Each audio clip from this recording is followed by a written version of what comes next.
بسم الله الرحمن الرحيم.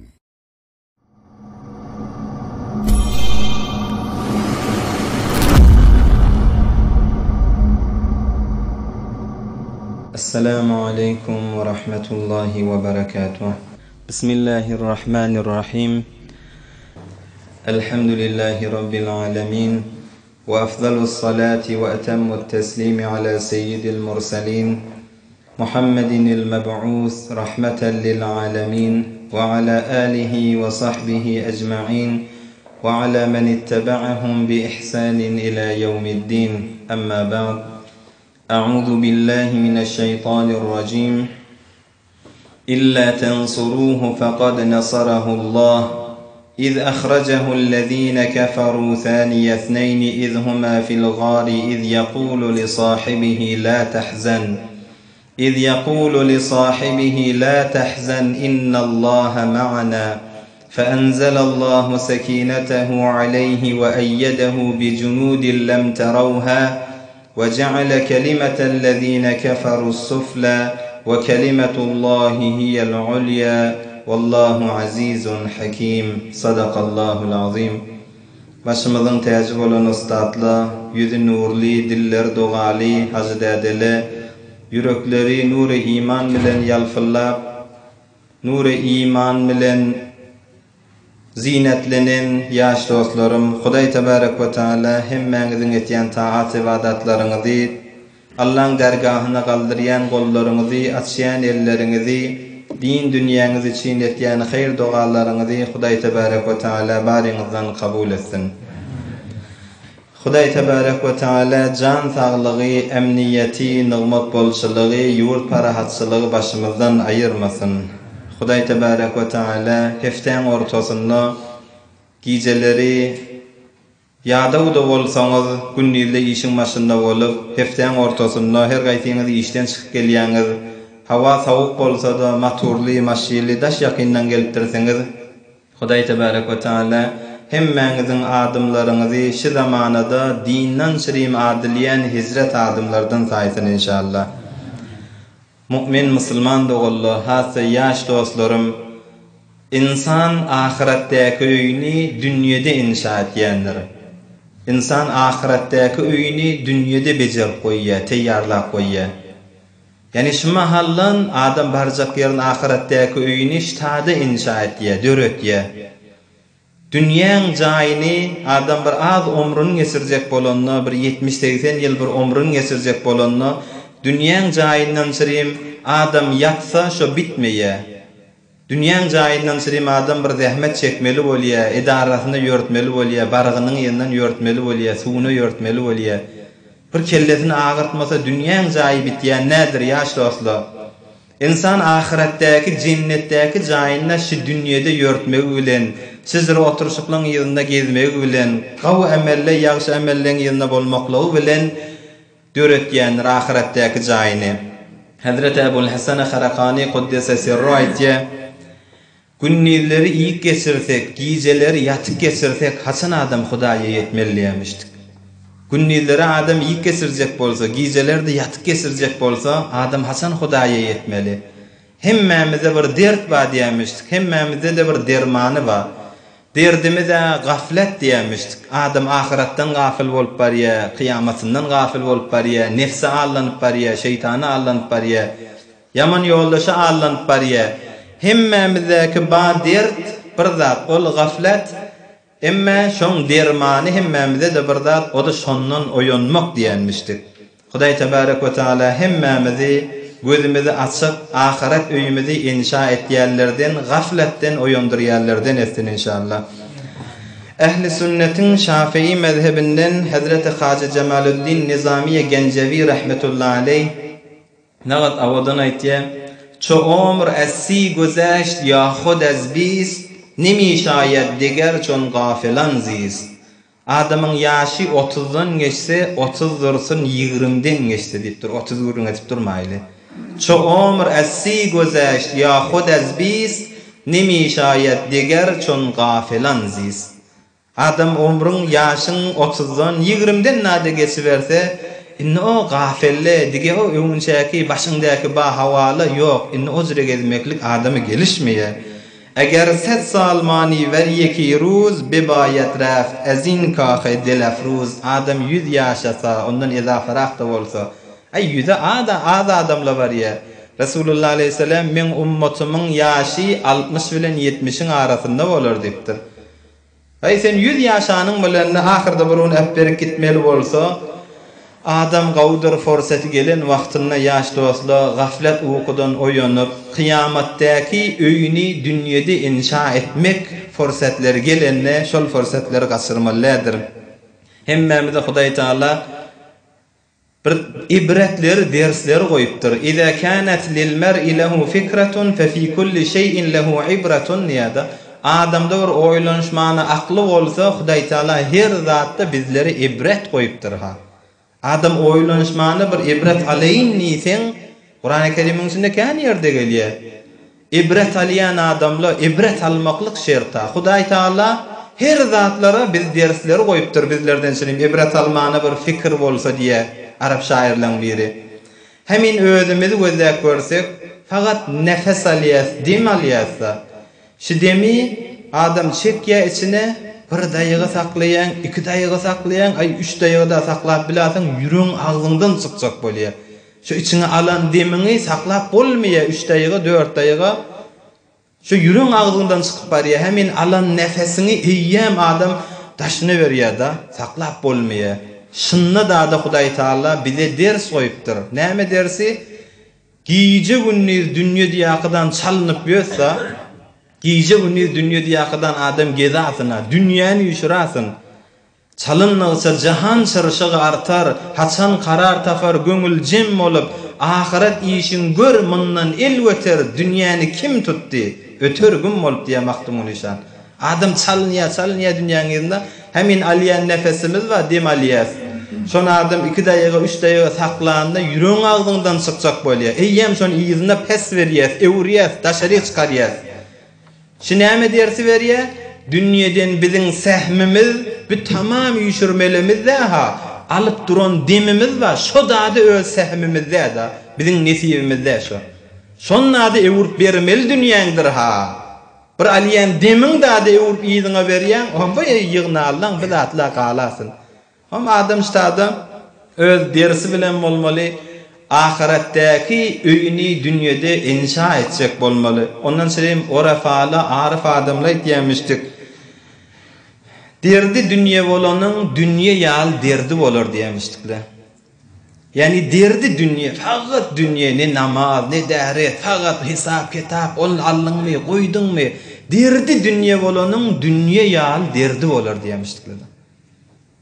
Ama adam gaflet uykudan oýanakydany ahiretdäki öýüni dünýede inşa etýändir. Mugaddeme tulan Irak da bolly ýaş dostlar, sawuk hawada bolsa daşdan ýakyndan gelip dursaňyz inşallah Hudaý Taala bi ihlasyňyza sawuk hawada motor maşin diýmän daş ýakynny men gelip dursaňyz ahiretdäki öýümidi inşallah şi etýän emellerimiz bilen daş ýakyndan üýüşmekliklerimiz bilen şolary sebep etsin ahiretdäki öýümizin inşa bolmaklygyna inşallah.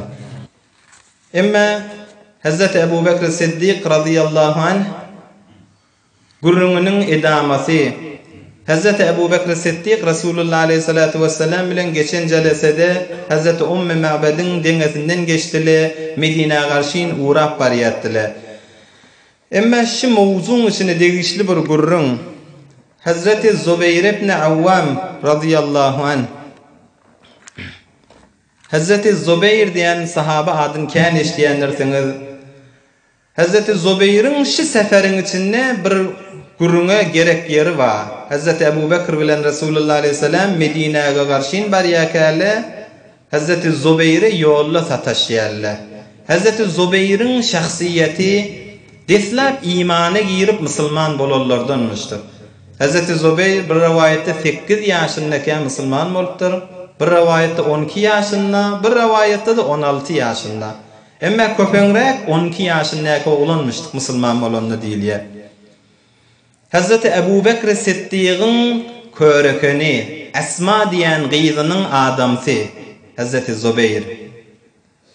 Deslap imana girerlerden gidecek wagtynda Resulullah aleyhisselam Ebu Bekir Siddiq bilen hicret etip baryan wagtlarynda Şam tarafa ticarete gidipdir. Bir näçe musulmanlar bilen Hazreti Zubeyr Şam tarapdamışdyk. Ýöne ýolly Resulullah aleyhisselame sataşýarlar. Deslap muhacir bolup Medine baran wagtlarynda Hazreti Esma bilen şu Zubeyrin Abdullah ibn Zubeyr diýen bir ma'ruf sahaba hicretten soňra deslap dünýäge gelen çağamışdyk. Şo wagtda kan hicretin gynçylyklary ýadymyzdan çykdy diýakydany şun mübarek oğlu Hazreti Abdullah dünýäge gelenlerinde kan musulmanlar hoş bolup begenipdirler. Emma Hazreti Zubeyr deslap imana girerlerden bir ulukon dersi we ulukon bir biz ýaş oglonlara bir Hazreti Zubeyr bir ders berýär. Bir wagtda Hazreti Zubeyr oglan wagtynda 12 ýaşyň oglanymışdyk. Mekkede bir şaýe bolupdyr. Resulullah aleyhissalatu vesselami Mekkeň bir ýerine tutuk goýupdyrlar diýakadan bir şaýe bolupdyr. Şeýle bir habar gelýär ki Resulullah aleyhissalam Qurayşyň adamlary Mekkeň eziyet berýärler musulmanlary Resulullah aleyhissalam Mekkeň bir ýerine baglap goýupdyrlar diýakydany şu şaýe ýaýrapdyr. Hazreti Zubeyr gidijek oglanmışdyk, 12 ýaşyndaky oglan. Muny eşden wagtynda qılcını alaqadany qynyndan daşlawyndan çykarakadany qılcyn tallap 12 ýaşyndaky oglan qılıç çykaryp barýar. O qılıç göterýärleň arasynda da şu qılıç qynyndan çyksa belli bir qahar bilen barylýar, bir zadyň üstünden barýar. Gören adam täçjüp edipdir. 12 ýaşyndaky oglan qılıcyn qynyndan çykarakadany qahar bilen nirek barýar diýip gören adam aňalýanmışdyr. Birden Hazreti Zubeyr qılıcyn çykaryp barýan wagtynda Resulullah aleyhisselam ewinden ýalfyllaqydan çykypdyr. Hazreti Zubeyr görüpdir. Resulullah aleyhisselam Hazreti Zubeyr'i görýär, qılıcyn çykaryp barýar. Ey Zubeyr, nirek barýan? Resulullah aleyhisselam aýtdy. Hazreti Zubeyr aýdypdyr. Eşitdim ya Resulullah, seni baglap, sen tutup goýupdyrlar diýakadan eşitdim. Şu qılıç qynyndan çykdy, seni tutan adamyň başyna inmese inni ýerine girmeýärdi diýipdir. 12 ýaşyndaky oglan eşitdim ya Resulullah, seni tutupdyrlar, seni baglapdyrlar, seni bir ýerde saklap durlar. Şu qılıcı çykaryp barýan qynyndan çykdy, seni baglan adamyň boýuna inmese şu qılıç qynyna girmeýärdi diýipdir.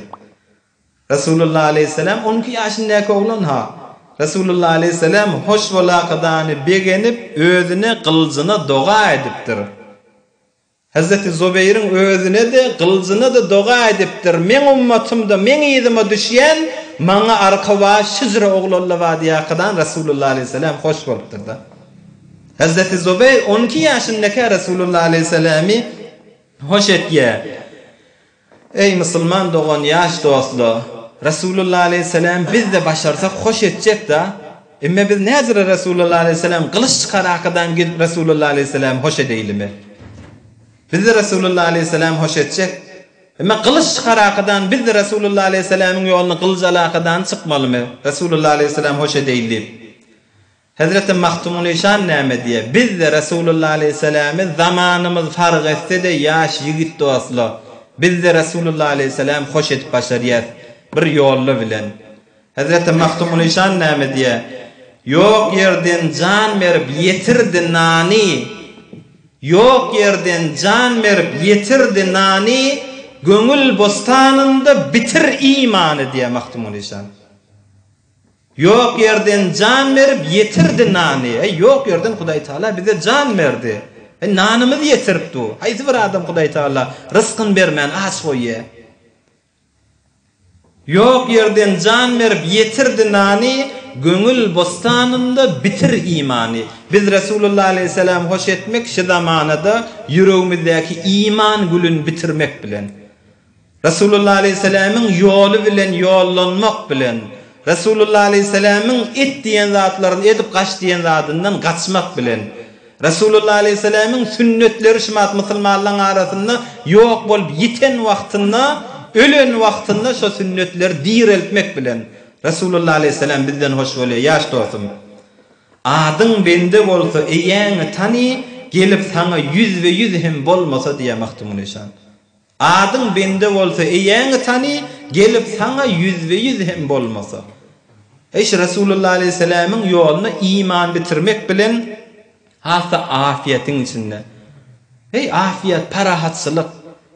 Lan näçe sünnetler tutuyulýysek, Hudaýyň ýoluna näme ibadetler edilýysek, elimizden gelýän zatlar ýaş dostlar, afiyetin içinde başarayan wagtymyzda Resulullah aleyhisselam şu zamanada sünnetlerin diýerilmek bilen biz Resulullah aleyhisselam Hazreti Zubeyr ýaly hoş edip başarýar. Afiyet beter şertdir, aşyn gadryny bileýliň ýaş dostlar. Gadryny bileýliň, afiyet, parahatsızlyk bir nygmat ýeki hiç tapdyrmaýan zat. Can sağlyk, afiyet, emniyet. İmam Ahmed ibn Hanbal kuddise sirruh 4 mezhep başyň biri İmam Ahmed aýtýar, men Qur'any hifz etýän wagtymda gaw hifz etdim. 10 ýaşyndaky Qur'any hifz etdiripdir enesi. 16 ýaşymda hadisiň ýüzünde enem ýiberdi. Afiyetiň muhimdigini aýtýar da. Yani parahatsızlyk muhim zat. 16 ýaşynda hadis öwrenmäni Resulullah aleyhisselam'ın mübarek sözlerini ýat tutmana enem men musafir etdi, ýola salyp berdi. Şol hadis hifz etip ýören wagtymda bir meşguliyet düşdi. Bir başyma bir meşguliyetle düşdi. Şu rahat Qur'any ýat tutuşym ýaly hadisi hifz edip başarmaýatdym diye. Bir gün Hudaý Taala'dan diledim. Hudaýa maňa Qur'any hifz etmäni tawfik berişiň ýaly maňa şu hadis hifz etmäni nesip et diýdim. Emme men aýtmanlaryň parahatsızlygyň içinde, emniýetiň içinde men hifz edýän ýakadan Allahdan dilemänlerin. Hudaý Taala dogam kabul etdi. Men hadisi hifz etmekligi Resulullah aleyhisselam'ın mübarek hadislerini hifz etmegi Allah nesip etdi. Hadisi hifz etmek nesip etdi.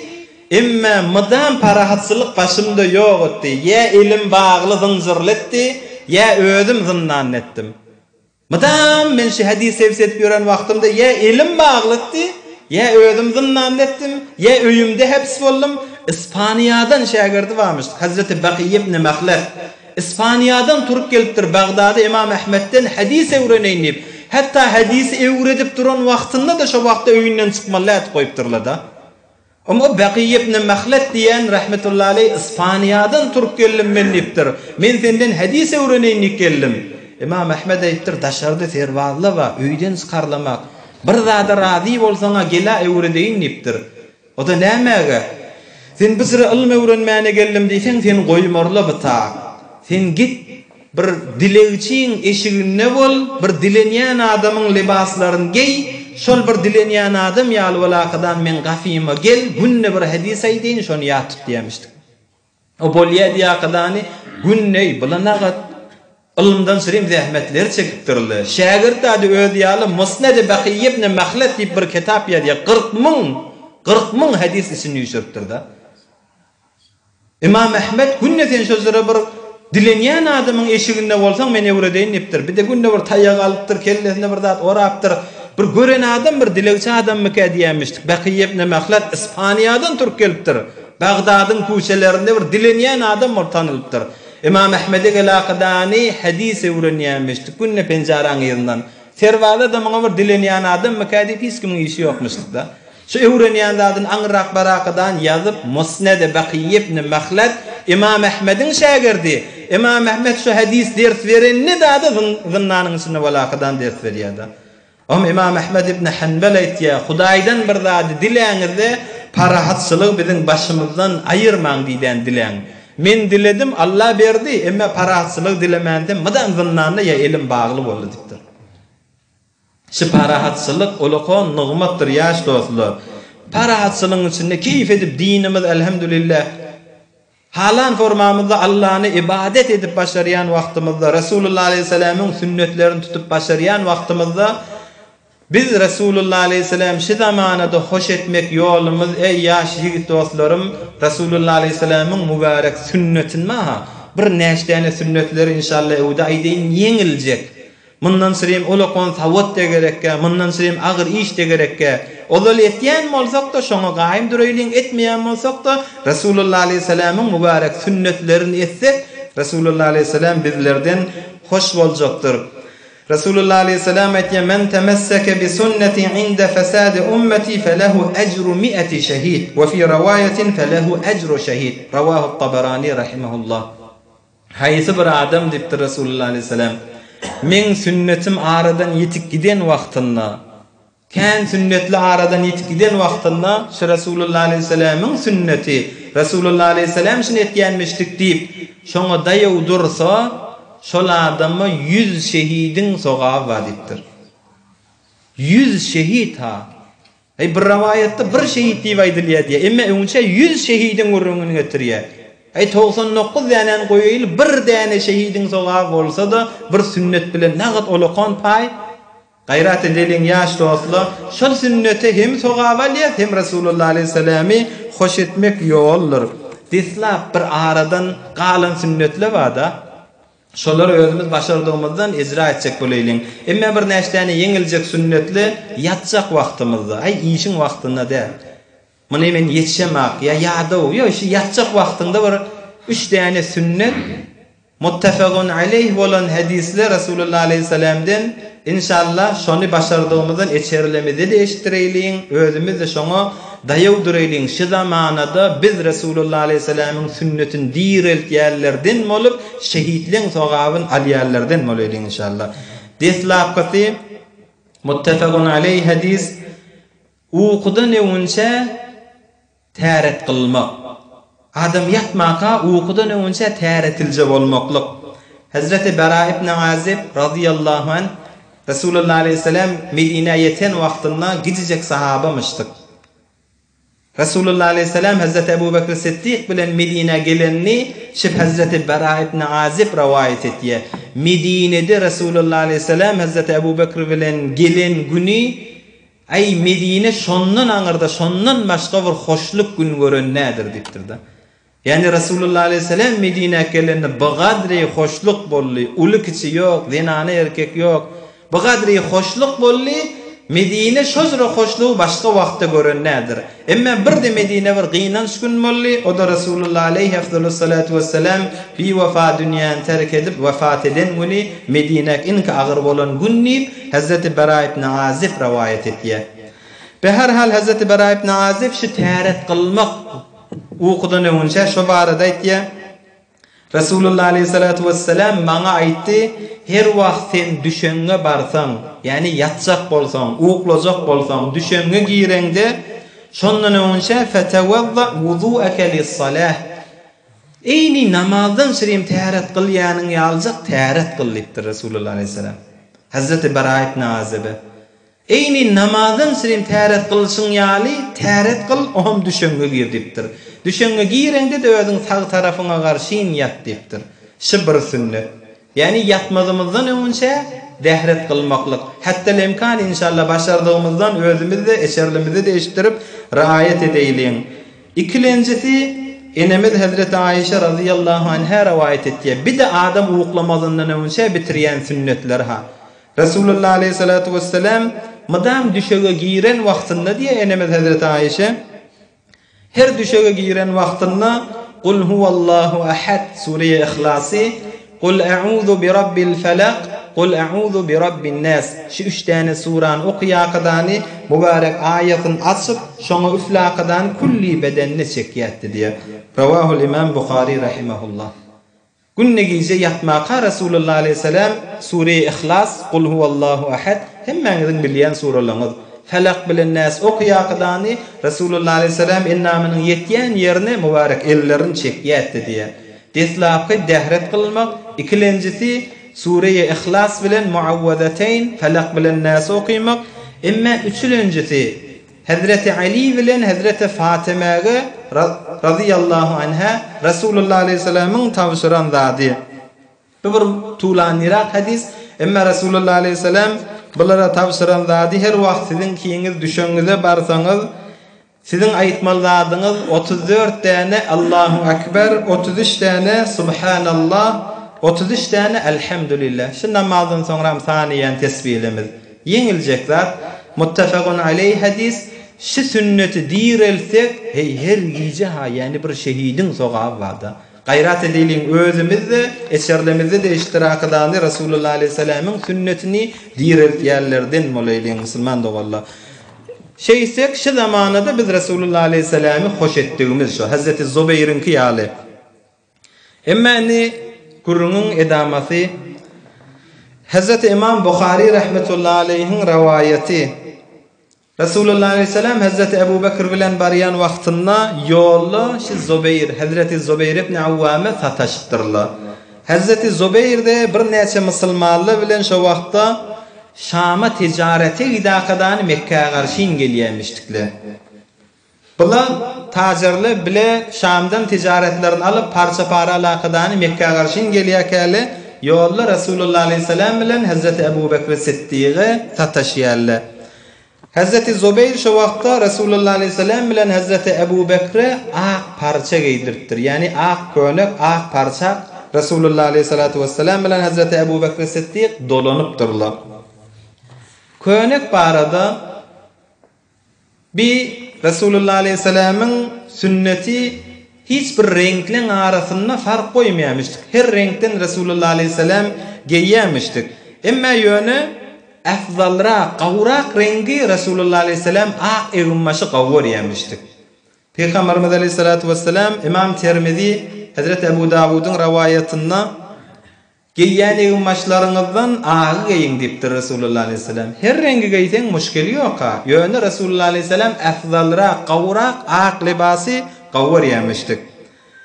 Şol ak renk, ak eğunmaş inki eğunmaşlaryňyzyň gawudyr. Ve keffinu fiha mawtakum. Dünýeden ötelleriňiz da ak parçaga dolan diýip Rasulullah aleyhisselam şu mübarek hadisinde aýdansaň dünýeden geçerlerimizi ak kefene dolaýar. Yani libaslan gawsy Rasulullah aleyhisselam ağa qawwarýarmış. Hazreti Zubayr de ýolly Rasulullah aleyhisselam sataşan wagtynda ak parçadan Hazreti Ebu Bekir bilen Rasulullah aleyhisselamy dolap ak libasga ýakydan Medinäge garşyn uğrapdyrlar. Emma Medineň ählileri eşitipdirler da bular hemmesi Hazreti Ebu Bekir Siddiq bilen Rasulullah aleyhisselam Mekke'den çykanlygyny. Bular günne erti bilen yolu gözleştirýärmişdi. Mekke tarafy gözläp durýarlar. Rasulullah aleyhisselam Hasan geler diýip. Bular intizar çekip günne bernamalar şomışdyk. Ta hawa qızýansa, o da qızgın wagtda hawa bir qızyp adam durup başarmaya, kölege zat galmaya, şo wagtda ýyzlaryny öwürlakadany öýlerine girýärmişdiler. Ýogsam hawa qızyp kölegeli aýrylýansa gözleşip durýarmışdylar. Da Rasulullah aleyhisselam'ın gelýärligini bir günne çykyp gözleşip mahul hawa qızyp kölege zat galmanda Medineň adamlary hemmeti inni geljekkä Rasulullah aleyhisselam diýip kızgın düşen wagtynda öýlerine gidipdirler. Şol arada bir Yahudilaň biri öz galasyna bir defa çykakadany öz işinden sirin bir zady gözlejek bolup çykypdyr. Şol Yahudi görüpdir Rasulullah aleyhisselam bilen Hazreti Ebu Bekir Siddiq'in gelýänini.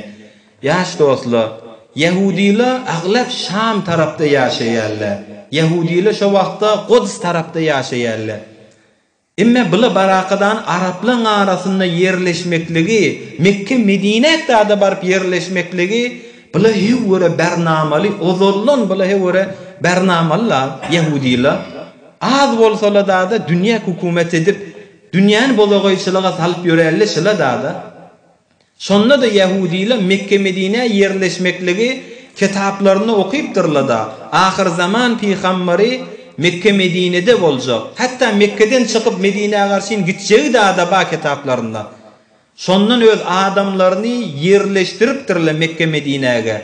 Gidin şola bilen izdivaj edin, gyýyz alyn, gyýyz berin, nesille sizden döresin, şu ahir zaman boljak peýgamber bizlerden bolsun ýakydan yerleşdiripdirler da. Yani Yahudiler şizre ozallan bernamalar. Hatta Medine'de de yerleşdiripdirler da şu gelenne bizden dünya gelsin ýakydany ola bernamalar şizre emma Allah başga bir hadisle. Be her hal şu Medine'deki Yahudi defa çykan wagtynda görüpdir. Salgyn müşakydany kızgın hawada bir sarap bolakydany käde bir görünüp käde yitip agegin maşylla gelýär. Şo wagtda özi gaty sesi bilen gyýyrakydany ya ma'şaral arab hada jaddukum allazi tantazirun.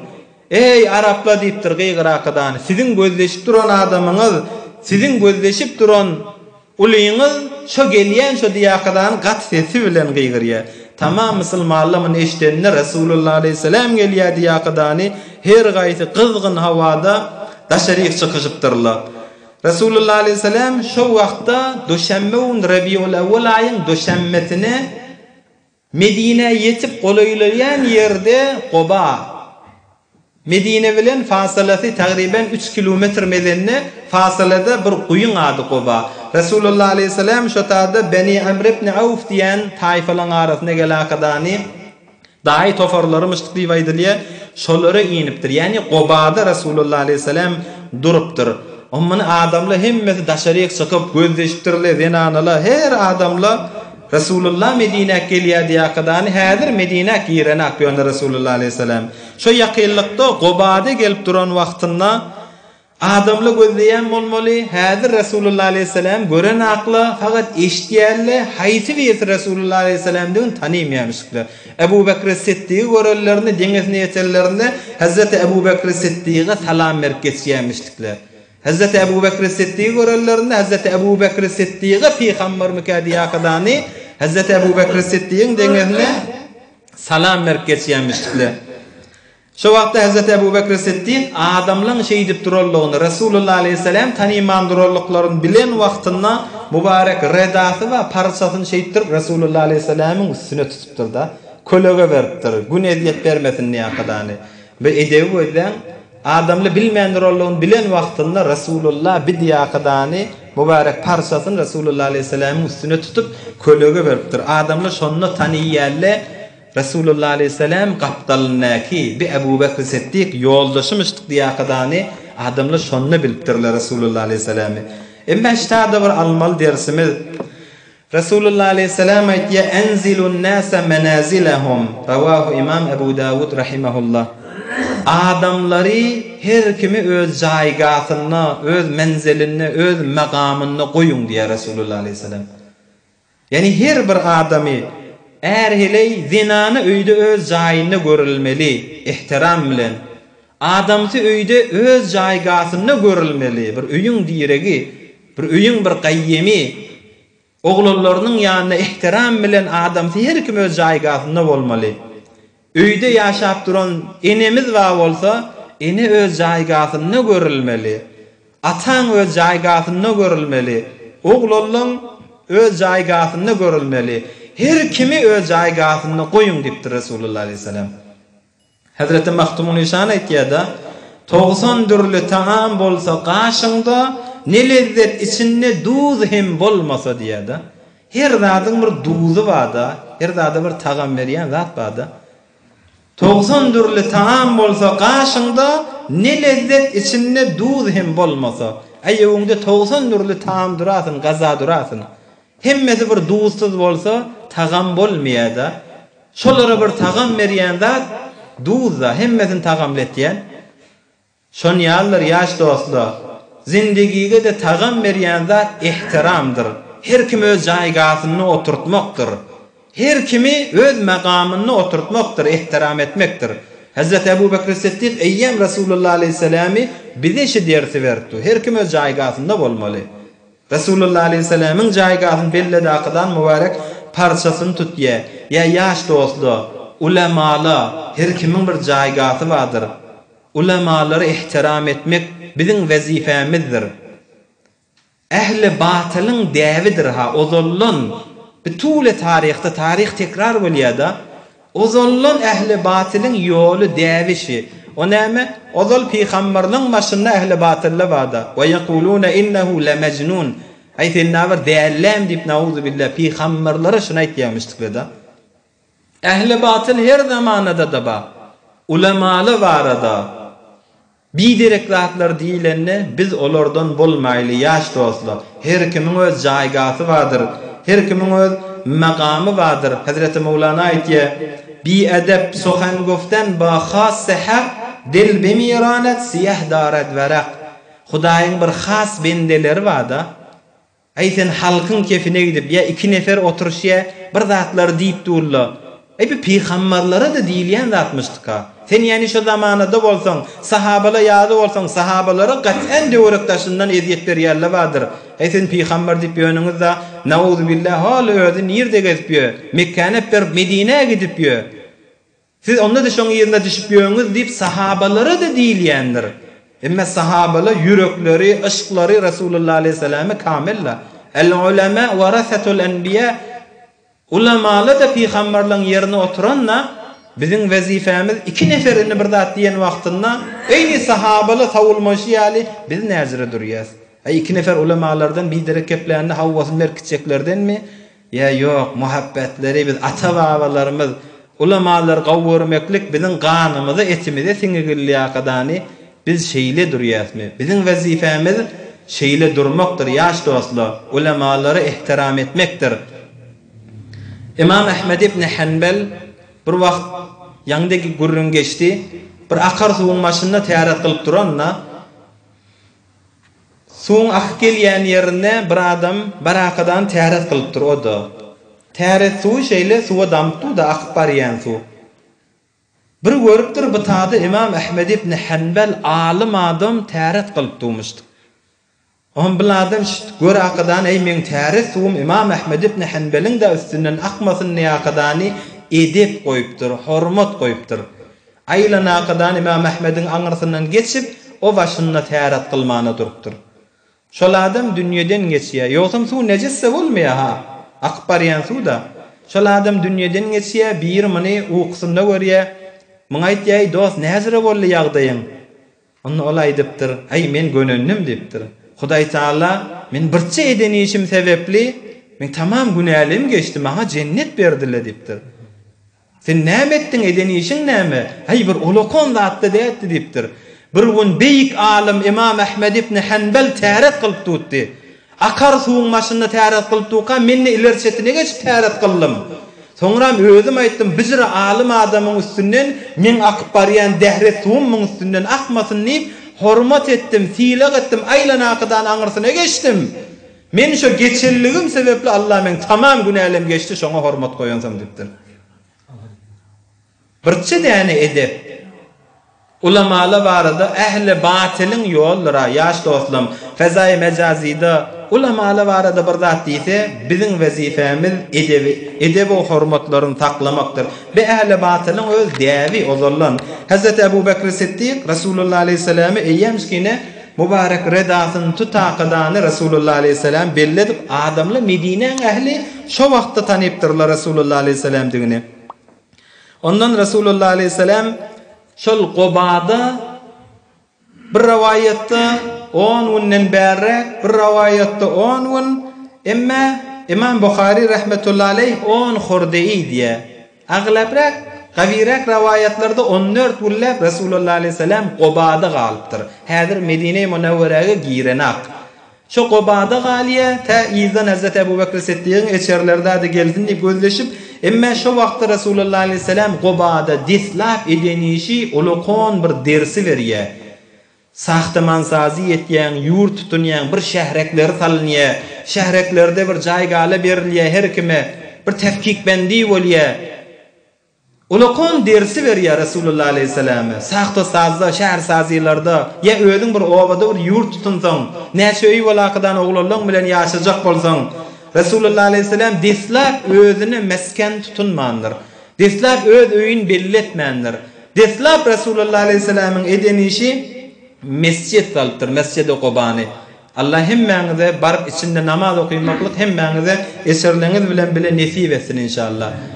Deslap Resulullah aleyhisselam Kabe ozallan salygyldy. O Allah'ın öýü. Emma Resulullah aleyhisselam'ın deslap salan mescidi Hudaýy bendigi ýerine ýetsin ýakydan evvelin eden iqdamy häzir barıp barmaka, özü ýerleşmeke, özüne mesken jaý tutunmaka Allah'a bir öý salakadan ibadethane mescidi Resulullah aleyhisselam tikýärdi. Şinäme dersi berýär? Bir şährekleri bejerilýär, bir täze jediden bir şäherin kenarlaryndan alınýar. Deslap etmelişimiz Resulullah aleyhisselamy iqtida edakadany jaýlar tefkik bendi edilenni mescidin jaýyny onça belletmeli.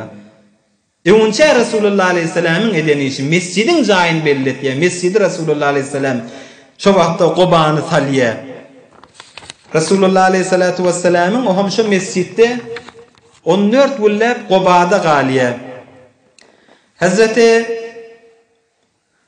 İmam Bukhari rahmetullahi aleyh Mescid-i Quba şoň fezileti barada öz kitabynda getirýär. Resulullah aleyhissalatu vesselam her heftede şemme güllerde käde ýürip käde bir zada Mina qadany Mescid-i Qubaga soňra Medine barandan soňra ha. Yine uğurluk gelakadan heftede şemme güllerde Resulullah aleyhisselam Mescid-i Quba gelakadan käde piyada käde minip Mescid-i Quba gel namaz okuyup gitýärdi diye.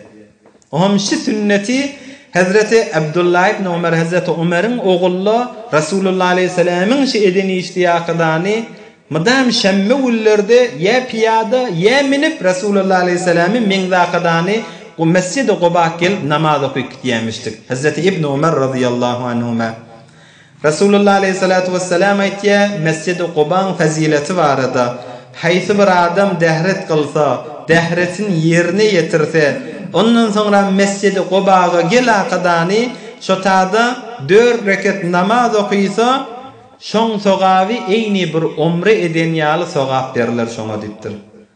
İnşallah Allah nasip edakadany haja gidilse Mescid-i Quba'da barakadany dehret kılıp çık Mescid-i Quba bar 4 rekat namaz okuyan adama bir umran sogaba diýip Resulullah aleyhisselam mübarek sözünde Mescid-i Quba barada aýdypdyr. Hudaý tebarek we taala hemmemize Mescid-i Quba barakadany Resulullah aleyhisselam'ın eden sünnetini barıp namaz okuýmaklyk we bir umran sogabyny almak Allah hemmemize nasip etsin inşallah.